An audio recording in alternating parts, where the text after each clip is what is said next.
নমস্কাৰ, মই স্বৰ্ণালী। আপোনালোকে চাই আছে সচ দ্য ৰিয়েলিটি। আজিৰ দিনটোৰ কেইবাটাও ৰাজ্যিক, ৰাষ্ট্ৰীয় আৰু আন্তঃৰাষ্ট্ৰীয় পৰ্যায়ৰ গুৰুত্বপূৰ্ণ খবৰৰ সৈতে লৈ আনিছোঁ আমাৰ বিশেষ বুলেটিন দ্ৰুত খবৰ। 2029 চনত একেলগে হ'ব সকলো নিৰ্বাচন। অহা সপ্তাহত ল কমিছনে এক দেশ এক নিৰ্বাচন সন্দৰ্ভত দিব প্ৰতিবেদন। ন্যায়াধীশ ঋতুৰাজ আগৰৱালৰ নেতৃত্বত গঠিত কমিটিয়ে দিব প্ৰতিবেদন। এক দেশ এক নিৰ্বাচন অনুষ্ঠিত কৰাৰ পৰামৰ্শ লিপিবদ্ধ প্ৰতিবেদনত তথ্যমতে 3টা পৰ্যায়ত দেশত নিৰ্বাচন অনুষ্ঠিত হোৱাৰ সম্ভাৱনা। মহানগৰীত আৰক্ষীৰ জালত ভুৱা চিকিৎসক। লালকনিছৰ নিউ মহামায়া মেডিকোজৰ পৰা গ্ৰেপ্তাৰ ভুৱা চিকিৎসক প্ৰেমানন্দ ৰায়। ভুৱা ডিগ্ৰী আৰু ভুৱা পঞ্জীয়ন নম্বৰৰ সহায়ত 1983 চনৰ পৰা চিকিৎসা কৰি আহিছে ব্যক্তিগৰাকীয়ে। যোৰহাট আৰক্ষীৰ নিকৃষ্ট কৰ্মকাণ্ড। এম্বুলেন্সক আবদ্ধ কৰি VVIPৰ বাবে খালী ৰাখিলে পথ। বহু সময় ধৰি ৰাজপথত আবদ্ধ ৰোগীসহ এম্বুলেন্স। মন্ত্ৰী পাৰ হৈ যোৱাৰ পাছতহে যাবলৈ দিয়া হ'ল এম্বুলেন্স। আৰক্ষীৰ স্পৰ্ধা দেখি হতবাক বহু পথচাৰী। কৃত্ৰিম বুদ্ধিমত্তাৰ ক্ষেত্ৰত কেৰালাৰ অভিলেখ।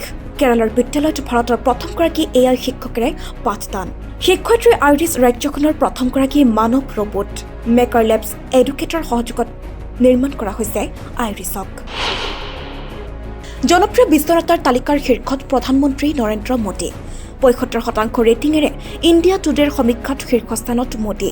2023 বৰ্ষৰ তুলনাত 10% বৃদ্ধি ৰেটিং। আজিৰে পৰা দিল্লীলৈ পুনৰ পদযাত্ৰা কৃষকসকলৰ। সীমান্তত আৰক্ষীৰ কটকটীয়া নিৰাপত্তা বেষ্টনী। টিক্ৰীৰ সিংহু গাজীপুৰ সীমান্ত মেট্ৰ' আৰু বাছ আস্থানত নিৰাপত্তাৰক্ষীৰ সতৰ্কতা বৃদ্ধি।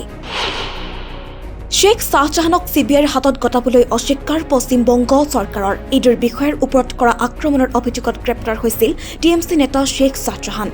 শ্বেখ শ্বাহজাহানক জিম্মাত ল'বলৈ CBIক নিৰ্দেশ দিছিল কলকাতা উচ্চ ন্যায়ালয়ে। কলকাতা উচ্চ ন্যায়ালয়ৰ এই নিৰ্দেশনৰ বিৰুদ্ধে উচ্চতম ন্যায়ালয়ৰ কাষ চাপিছে পশ্চিমবংগ চৰকাৰ। বিশ্বজুৰি ফেচবুক, ইনষ্টাগ্ৰাম অচল হৈ পৰাৰ ফলত বৃহৎ লোকচানৰ সন্মুখীন মেটা। প্ৰায় $100 মিলিয়ন লোকচান। কাৰিকৰী বিজুতিৰ বাবে হঠাৎ কালি 1 ঘণ্টাৰ বাবে অচল হৈ পৰিছিল ফেচবুক, ইনষ্টাগ্ৰাম। ৰমজানক লৈ ছৌদি আৰবৰ ডাঙৰ সিদ্ধান্ত ল'ব নোৱাৰে আৰ্থিক অনুদান।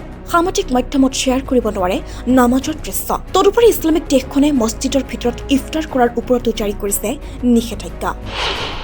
আলিবাগত খেতি কৰিবলৈ 10 কোটি টকাৰে মাটি কিনিলে সুহানা খানে। বলিউডৰ কিং খান খ্যাত অভিনেতা শ্বাহৰুখ খানৰ কন্যা সুহানাই বলিউডত ভৰি দিয়াৰ পাছতেই ৰিয়েল এষ্টেটত বিনিয়োগ কৰা আৰম্ভ কৰিছে।